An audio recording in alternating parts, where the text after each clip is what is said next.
Hi everyone, it's so hot here in the Bay Area. Last weekend it was over 100 degrees. I thought I was going to melt. It's definitely the time of year when makeup wants to slip and slide across the face. So if you use powder to absorb excess oil and shine, or you want to use powder, this is the video for you. I'm gonna share some techniques on how to apply loose powder, a compact using one of those little puffs, or if you like to apply powder with a sponge, there are definitely some tricks to keeping your complexion looking fresh and unpowdered, because no one really likes that powdery, cakey look. So let's get on into it. The most popular loose powder that I use is from Laura Mercier. It's the translucent setting powder. It's really lightweight and it works on almost every skin tone. Now with loose powder, most of us have a really large powder brush, and what I see happen is once you have the powder onto your brush, just kind of dust it on all over.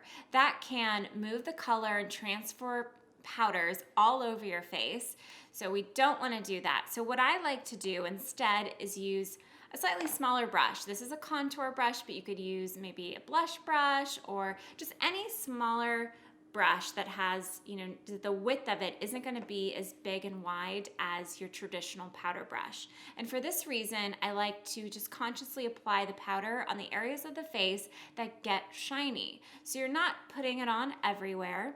You're picking up some of the powder onto the brush and you're putting it onto the areas of the face where you get oily, and that's gonna be maybe different for you than it is for me. Might be just your forehead, maybe down the bridge of your nose, on your chin, a little bit on your cheeks. If you are somebody who gets oily and really excess shiny all over, you might consider using a primer, and I can do a separate video on products for oily skin. Let me know if that's you and if you'd like to see that video in the comment section below. But for powder, I highly recommend this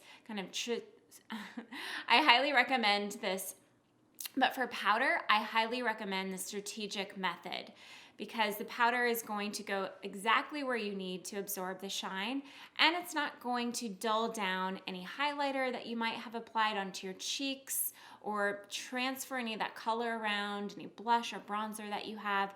It keeps everything looking really clean and fresh. Next up, compact powders. Now many of them come with a cutesy little powder puff, and instead of just raking it across the powder and putting it on all over, what I want you to try is taking the little powder puff and folding it in half like a little mini taco, and then you're gonna press it and roll it into the powder, and we're gonna press and roll onto the skin. So pressing and rolling wherever you need to absorb excess shine, instead of taking a round powder puff and kind of wiping all over, because what that can do, it can lead to streaky lines, really cakey, heavy makeup, and it moves the makeup around, especially in the summer when things are a little hot and sticky, if you know what I mean, with makeup. So we want to press and roll. Okay, final trick. If you use a makeup sponge, like this little beauty blender sponge, I know they're so popular now, it has a little slope and kind of a pointed little tip, and I like to use that for going in to kind of just powdering underneath the eyes and maybe the corner of the nose, the sort of hard to reach areas that kind of hard to target with a powder puff or a brush. So with a sponge, what I like to do is just take the edge of the sponge, just the very, very end, dip it into your powder. It could be compact or loose powder, whatever you use. Grab a little bit of the powder onto the sponge, and then you're just gonna kind of press it in underneath your eyes.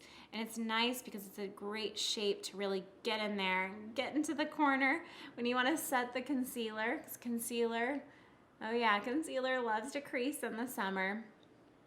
And also I like to go in kind of in the kind of crevices of my nose and just any little kind of hard to reach areas with my brush, just to kind of blend out and add a little bit of powder to those areas and mattify that shine. Thanks so much for watching. I really hope these powder application tricks are helpful. Let me know if you've tried any of them. I love hearing from you. And make sure you're subscribed. I post new makeup, skincare, and wellness videos every week. I'll see you soon.